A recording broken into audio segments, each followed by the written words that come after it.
Hola a todos, bienvenidos a este canal Carlito Madrid. Hoy quiero hablarles sobre un momento trascendental en la historia de Cuba. El reinicio por las luchas de independencia el 24 de febrero de 1895, o lo que fue, como también se le conoce, el Grito de Baire. Si alguna vez te has preguntado cómo figuras como José Martí, Máximo Gómez y Antonio Maceo lograron encender la chispa de la rebelión, quédate conmigo. Este es un relato de coraje, estrategia y pasión inquebrantable por la libertad de Cuba.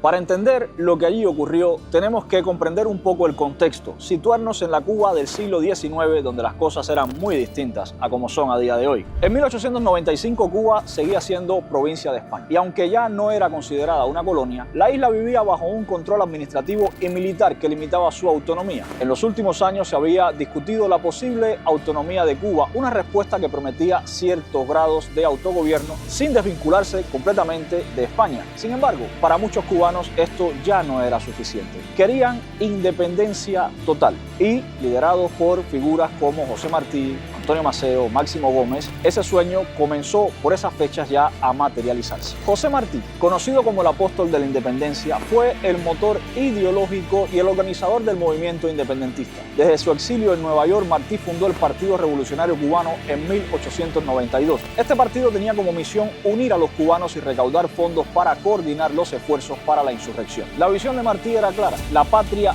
no es de nadie, y si es de alguien será del que la sirva con mayor desinterés. Bajo esta premisa, él trabajó incansablemente para garantizar que el movimiento fuera inclusivo, superando diferencias raciales, sociales y políticas que existían en esa época. Martí entendía que solo una lucha unificada podía derrocar el poder español en Cuba. El 24 de febrero de 1895 marcó el reinicio de la lucha armada. Esta fecha fue cuidadosamente seleccionada por el Partido Revolucionario Cubano para coordinar los alzamientos simultáneos en toda la isla. Figuras claves como Máximo Gómez y Antonio Maceo también tuvieron un papel fundamental en la planificación y la ejecución de esta nueva etapa de la guerra. Poco después del inicio de la guerra, el 11 de abril de 1895, José Martí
Martí y el Partido Revolucionario Cubano nos dejaron una lección invaluable: la importancia de la unidad, la organización y la fe en un ideal. Hoy, al recordar esta fecha, también reflexionamos sobre cómo las luchas del pasado moldearon nuestra identidad como pueblo. La independencia no llegó de inmediato, fue el resultado de sacrificios enormes, muchos errores, derrotas, pero también victorias. Pero, sobre todo, fue el sueño colectivo de un país libre que mantuvo viva la llama de la resistencia. Si te gustó este video y quieres seguir aprendiendo sobre historia de Cuba, no olvides suscribirte al canal, dejar tu like, activar la campanita y algún tema que quieras conocer, dejarlo también en los comentarios. Gracias por acompañarme en este recorrido por uno de los momentos más significativos de la historia. Recordar el pasado nos ayuda a entender el presente y construir mejor un futuro. Sigamos explorando juntos nuestra historia, que es la historia que dio forma a nuestra identidad como cubanos. Nos vemos en el próximo video. Soy Carlito Madrid. Muchísimas gracias.